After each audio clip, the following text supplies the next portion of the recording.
Hi, everybody. It's me, Shane. Waiting for Ryan to join. That way I can invite him and we can answer all of your questions. But where is Ryan? Well, I hope he's hopping in here soon. We're going to answer all your burning questions about, I guess, anything. Here's a request. Is that from Ryan or is that just from someone? Oh, these are all the questions. Great.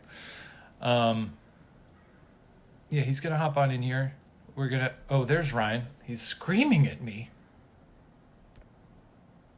Go live with Ryan Bergara. Come on in, buddy. Come on in, buddy. Get on in here. Ryan's doing his... Well, it took you long enough. There we go. Ryan Walk the door. Some elocution exercises. Were you doing your red leather, yellow leathers? I was trying to get you to approve my request. I thought you were purposefully trying to filibuster me here. No. You just, it's a bit of a lag. Welcome, everybody. How's it going, everyone? Normally we do these live streams together, but as you know, we are locked away in our own apartments, living our lives. But that doesn't change the fact that there's an exciting, thrilling new season finale of Buzzfeed Unsolved True Crime Season 6 coming up this Friday. The 100th episode this Friday, 3 p.m. Pacific time, coming your way. And as most of you may already know, if you followed the scavenger hunt clues, it is going to be covering the Somerton Man, which is the first episode we ever covered on this show, both supernatural or true crime. All the way back to the start, a nice little bookend for the century. And I wasn't even there for that one. That was You were not there for that one. I was not a fan of the show. In fact, I think I remember saying, "Don't do this, man." And even after you did one, you said, this was a huge hit. We got to make more of these." I said, "I don't think so. I don't think this thing's gonna fly, man. You better just move on." That was like Shane's tactic was to inspire me in that way. He chose to be adversarial in the beginning to inspire the show. But yes, so the season finale is going to be this Friday at 3 p.m. PST. So tune in for that. We're going to answer some questions right now, in celebration and preparation of, I don't know, whatever. We got some questions. And we'll also be taking some questions as you type them in the little chat. Yeah, for sure. Also, the postmortem is going to be in 30 minutes as well. That's true. That's coming up. It episode. Is. And that postmortem is wacky. It's a little unhinged. Just a little bit, yeah. It's a little wild. Anyways, let's go to the first question here. This comes from Mundi. They ask, how has your friendship evolved since the beginning of the show to now? Shane. I guess it... How's it evolved? I guess it... Talk about our friendship. I mean, I would argue that it became a friendship, right? I would say it was a friendship before that because of test friends. Yeah, but even when we were more like we were friend co-workers. That's we were true. like, and then then you go spend some time in some haunted houses with someone and spend, I don't know, how long were we in Ohio for? 8.5 weeks. It felt like it. It really did. Yeah, it was a long time. So it not a certainly friendly terms when it started, and then now real friends. Yeah, Shane knows this. We've talked about this before, maybe not here, but maybe on Watcher, that I have a bit of a friend firewall when it comes to... You do. I not that I want to make friends, it's just that I'm naturally very, very suspecting of people. And before I let them in, they have to go through rigorous tests. And by tests, I mean shared experiences. So Shane had to almost die with me on an island for me to be like, okay, that's right. I guess long legs can stay. Let me in, yes. And then he got past the firewall, just like I finally got past the request to join the live stream. Yeah, very good. Kurt Cobain case, someone says in all caps. I think that's pretty open. Oh, wait, I guess that's not open and shut. There's a lot of theories around that one. I don't know. Someone just said Kurt Cobain. Let's see some other if you were one of, I'm going to take a really good question here. If you were one of Shrek's toes, which one would you be? The pinky. Let's go back over to the document with some prepared questions. Yeah. From Van Bro, you guys are probably one of the best duos I've ever seen. Oh, thank you, Van Bro. How did you meet? Van Bro. Do you think that's someone's name, or do you think that's someone who's like a bro who owns a van? Ooh, that's a good question. It could be either. Because Van, I'm gonna lean. Van. I knew a guy named Van. He was in college. I don't think it's the same Van. But this Van was very tall, taller than you, Shane, and he played basketball. I played against him. Very tough shot to block him, Van. Anyways, I like Van Bro. I like a bro who owns a van. That does make me laugh. He's like, I'm a Van Bro. Anyways, how did we meet? Man with a van. How did we meet? Man with a van would be better. At Buzzfeed, the company where we worked as interns, and then fellows, and then producers, and then full-time ghost hunters, baby. What's funny is we were interns for like 6-7 months, or 5 months. 5 months. 5 months. Yeah. And then fellows for what, another 3? Like, so about like a little under like 7-8 months, give or take. Yeah. And we sat at the same island of desks. Like, at one point I was like diagonal from him, and at another point maybe a little further away. Yeah. Barely even talked to Shane at that point. Did not know him at all, really. If I'm trying to think of because you sat across from me, we exchanged pleasantries here and there. We were certainly on friendly terms. Oh, no, there wasn't like I hate this guy. It was more just like we were on different teams. We were on different teams. We were also all incredibly busy all the time. Like, we were barely ever at our desks. It was a stressful time. I do remember when the Jurassic World trailer came out, we sort of, we like had a little postmortem about it. We were like, I don't know about that. Oh, yeah, we did do that. Yeah, because at that time I was hanging out with a different gang of interns that were all on similar teams. Yeah. Huh. It came out. Let's see. It's crazy that became your favorite movie too. Yes, I love that film. It's a great film, and it's definitely not bad. Shane actually has a Funko Pop figure of Blue from Jurassic World, everyone's favorite raptor. He has one of those because he loves the movie so much.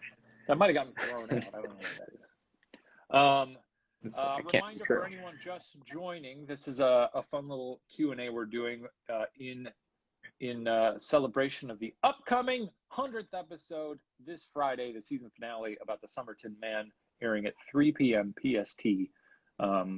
What's your favorite horror movie? Asks a Gooligan. Ryan. My favorite horror movie. Oh, that's tough. It's either Halloween. Yes, Halloween. It's gotta be. It is. It's because either Halloween or The Thing. Halloween, both the John Carpenter version, not the David Gordon Green version, but or the Rob Zombie version. I forgot there's 2 reboots of that movie. But the John Carpenter version is a masterpiece, a slow burn, just a really slow building of dread. But the Thing is, I think it might be The Thing. I really do. I like The Thing a lot too, but I guess I don't put that as my top horror movie solely because it also sort of checks the sci-fi box, which is not necessarily bad. It just feels like it's more than just a horror movie to me. So if I'm going pure horror, I go Halloween. So you're just a pure black and white guy, no nuance. No, there is this nuance. or that. That's what I'm saying. Which one is it? I don't know. I love The Thing. The Thing is, it's a masterpiece. We're Carpenter heads. Everybody knows that. It's great. Let's go back to some pre-selected questions from Yu. I want this blown up and hung on every wall in my apartment. I believe Yu was referring to the fun promotional image we released in preparation for this 100th episode, which is you holding my severed head. Yes. Yeah, it's a lovely photo. it was able to be kind of like almost like an aspirational thing for me, in the sense that, no, oh, well, I guess it's already out there. I've already said it on live. It's not aspirational. It's not something I planned on doing. It's just a fun thing, just a fun piece of art. It's just a fun thing. When Sarah looked at it, she was like, did they shrink your head in that photo? And I don't think they did. Do you think they had to? Probably. I don't think they did. No, What's funny is they had Well, you do holding... have very little hands, so they probably... Oh, actually, my hands are... And now I'm going to sound like the president. My hands are quite normal. Quite normal. They right? I could palm a basketball, a full-size basketball. Most people can't do that. So, not to toot my own horn there, but toot. But I will say... His coach gave him little tiny basketballs. Like the kind you get in a claw machine. Yeah. What they had me holding for Shane's head as a reference was this big dinosaur egg. So the fact that they would have to shrink his head from that reference is kind of funny to me. Yeah. That image is actually available on shop.buzzfeed.com. They put it on some shirts. So if you want to wear your boys around town. As a nice special limited edition 100th episode shirt, a commemorative shirt. Oh, that's a hard word to say, commemorative. Commemorative. It's hard to say without saying it like a jackass, because commemorative. Just like your commemorative Funko Pop of Blue the Raptor from Jurassic World. That's right. What are some... Blue-Eyed Sue says, what are our most annoying habits? And I would say... We have a lot of research time on this, because when you're on the road with someone and also sharing a hotel room with them quite a bit, you really start to take some notes. You know what's funny though is I don't think I picked up on any of your annoying habits while rooming with you or during our extended time on Unsolved. It's been mostly when we started watching, because I spent more time with you because of that. Yeah. I would say, how do we play this game? Do we guess each other's annoying habits, or do we say it and then do we agree or disagree? Which one's the more dangerous game? I think we just pick one for the other person. They asked like me, what do I think yours is? And vice versa. I see. Okay. Yours would be, man. You're about to cause a rift in the friendship here. So it's I'll go with a friendly one. Is that Ryan, at least when we would travel, tends to sleep late, which is not bad. But anytime we would room together, I'd always be like kind of tiptoeing out of the room in the morning to go get a coffee or something. Because Ryan will sleep till like 1 p.m. Granted, we're up till 4 a.m. ghost hunting. That's true. So maybe it's fair. Shane's would be, he does snore. He also sometimes sleeps on the bed with shoes on. Well, sometimes that happens. I don't snore that much. You do snore. I've heard you snore louder than me, I think. I don't think so. I have video evidence of mine. Do you have video evidence of yours? I'd love to see the video evidence. I would love to show it to you. Let's see what other questions we got here. From YouTube B. It sounds like YouTube. YouTube B. I think that's Have your perspectives changed over the duration of filming this series? Also, because... No. No, not at all. No. People always ask me, they're like, you got to believe it goes a little bit out, right? And I'm like, no. Similarly, Shaniacs, a wild Shaniac will approach me on the street and go, hey, you definitely don't believe anymore, right? And I'll go, no, yeah, I've seen... But honestly, I might win that battle, because if you ask Ryan, well, do you think any of the places you've been to aren't haunted? He would say, yeah, there's definitely a couple we went to that aren't haunted at all. Whereas I could... There's been a couple. I can name them, places too. were haunted? I'd say, nope. Here's the thing. We go into every haunted location. We gotta do our due diligence in that we have to investigate it as if it's haunted. Never for just like a show purpose, but more just so because I do want to find ghosts. So I'm gonna do everything I can, and I'm gonna investigate this place, regardless if it's like something boring like an Arby's, which might be haunted for different reasons, if you know what I mean. But yeah, there have been some places that we investigated, and by the end of the night, I was like, no, I don't know if this place is haunted or it's just not that active that night. That could be another thing. Everybody in the comments is begging you to name which places don't seem haunted, but you wouldn't. Oh, yeah, I will name them right now. I mean, Will you? What are they going to do? What are they going to do? Come after me? Or are they going to be like, oh, like not very highly credited ghost investigator says this place ain't haunted? You can couch it in the fact that you believe some places may not have a lot of activity sometimes. That is sometimes true. You just don't hit the jackpot. I would say that some places just aren't that active when we go, but there are some places where I really didn't. I'm not going to say I have the Shining or the Sixth Sense or anything like that, but I do think that I get a general feeling of being. But I do think that I have that, yes. I know. I think that's just a basic.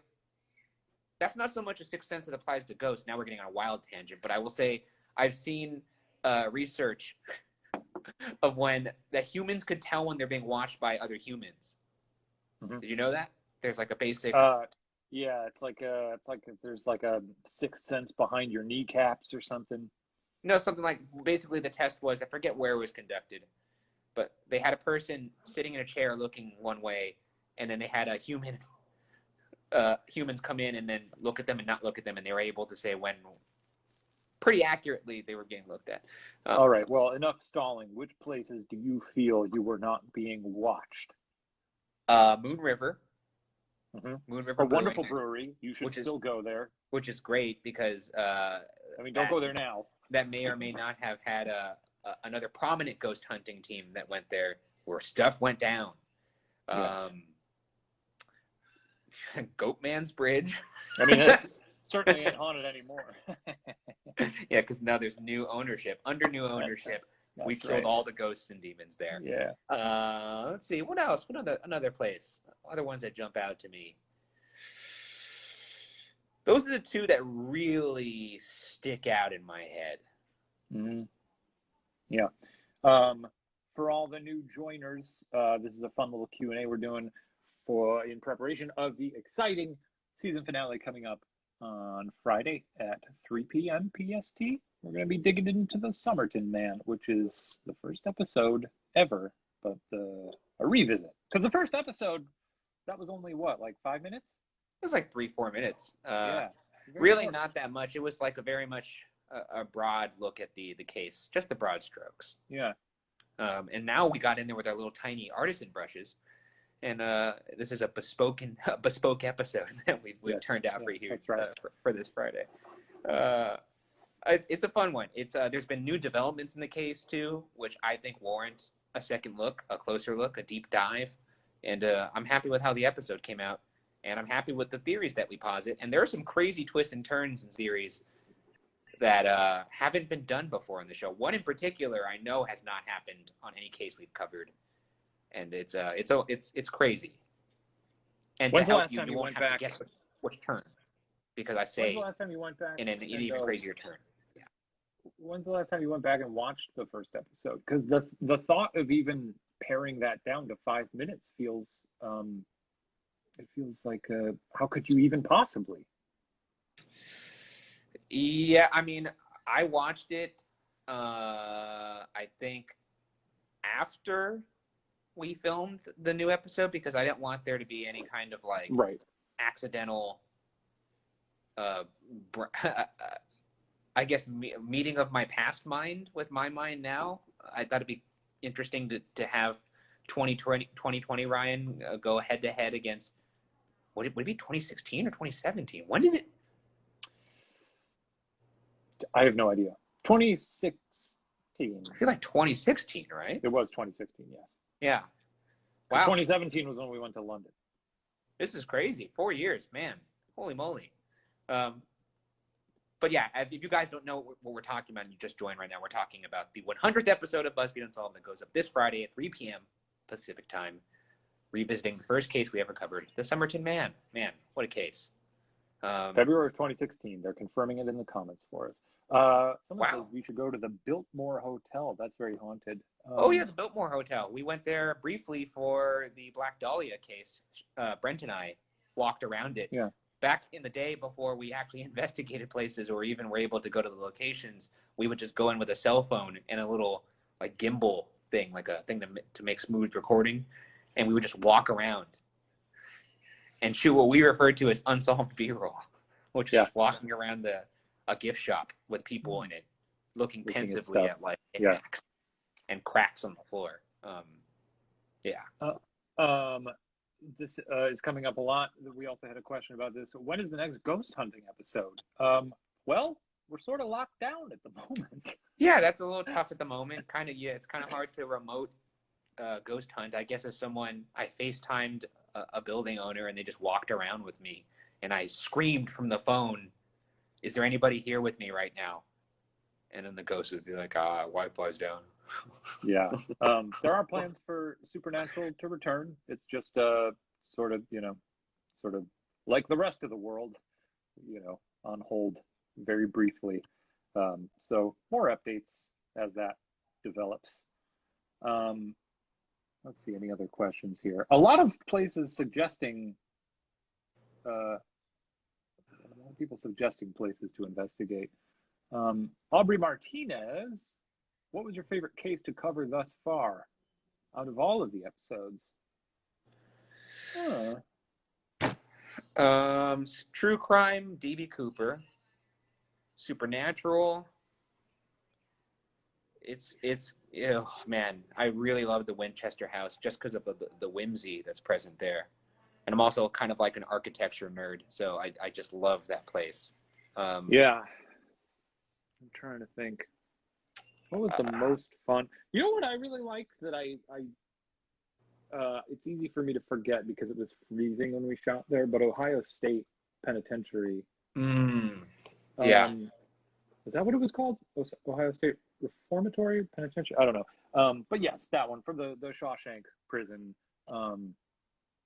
That place sort of had Waverly vibes in terms of a place that is so gargantuan and creepy that it's almost cartoonish. That's the only other place we've been where I'm like, oh, this place is like hilariously nightmarish. This place is jacked up, man. It's jacked up, dude. I'm trying to think of though, like what maybe not trip. That's not fair because New Orleans would win.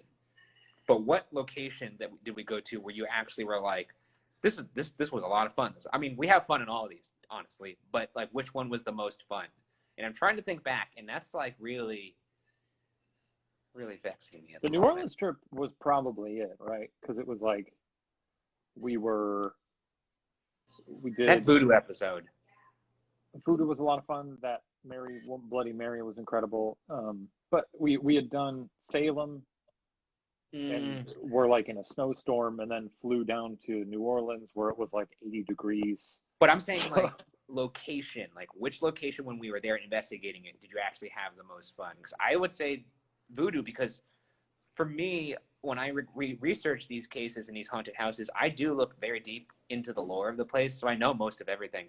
But Voodoo was the one case where there was another host. There was Bloody Mary, who was actively teaching us while we were there. So I didn't know what to expect in some of those scenes. So that alone made that so much more of like an experiential thing for me, as opposed to me being like a performative thing. Yeah. In terms of me telling research that I've done to Shane.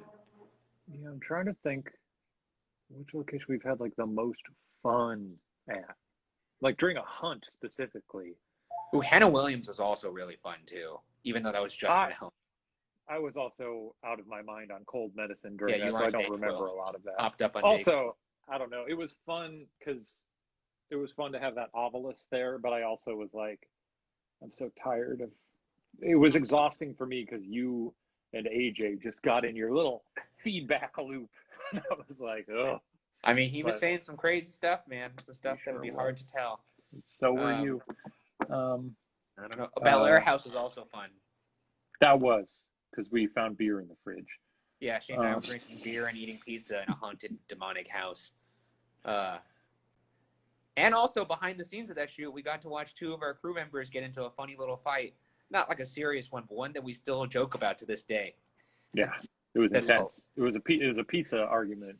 It was rough. We were all a little tense. It was hilarious later. Oh boy. Okay. let's move on to another question then. I think we covered that one. I think we're gonna do one more and then skedaddle, maybe one more cue. Yeah, we could do that. And then once again, just as a reminder, we're here to celebrate the 100th episode of Buzzfeed Unsolved, coming this Friday at 3 p.m. Pacific time, covering the first case we've ever covered, the Somerton Man. Okay, let's That was 100. Let's look for a last question here. There's a pre-selected one that we could do, or we could, if anyone wants to really drop a banger in the comments. What should our last question be? I'd love for it to be a user-submitted one in the moment, in the spirit of this live stream. Also, while we're waiting for this question, reminding you all once again that we are going to try to shoot Supernatural when this pandemic cools off. Can't really leave our homes at the moment to do any ghost hunting. I mean, obviously we've been trapped in our homes for 4 weeks now. The thought of going and ghost hunting right now makes me very excited. Yes. I'm like, please. I'll do it. I'll do anything. Yeah, I would love to. I really can't wait to get back out there and start investigating again. Which usually happens after we complete a season of true crime. We can't wait to get back to ghost hunting. And after ghost hunting, it's like, pretty dirty. And have to throw away another bag of clothes that we went and used on our last trip for Supernatural, going into disgusting houses. I'm excited to get back to the desk and talk crime. But now, ready for this Supernatural hunt. Well, here's a good question. It's not necessarily too involved, but someone said, do you guys have a ritual before cases? We have a few rituals on set before we shoot, I think, right? There's a number of songs that we rely on, and they change from time to time. They change sometimes, yeah. One of our go-tos is, Ryan is a big fan of the yodelers from what is it, the Matterhorn in Disneyland. Did I cut out or did you? Something terrible has happened. Oh wait, okay, there we go. So I cut out for a second. That scared me.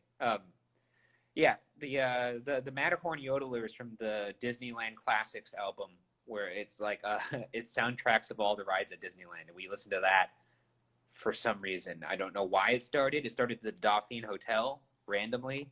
I used to play that song to annoy my roommates, and it just somehow trickled into Unsolved. And then there was also a while where we would rely on Austin Weber's cover of Mamma Mia, which is a great way to get the energy up. There's that. And then at some point it shifted to Evanescence. Yeah. Bring Me to Life. Yes. Wake me up inside. Uh-oh, you're getting some shade from Corn Diddy on here. Oh, yeah? What is he saying? He says, why did Ryan drop out of my fantasy football league? Is it because he was scared of losing to me? Look, here's the thing. Now, I wish we could be talking about fantasy football because it's gone. But I will say that I've never been scared of Zach. In fact, the year that I lost to him, he knows in his heart that my team was better. And he has admitted that to me. It was just objectively a better squad. But I will say the reason I dropped out was because I was already in another league and I wanted to focus all of my efforts on that league.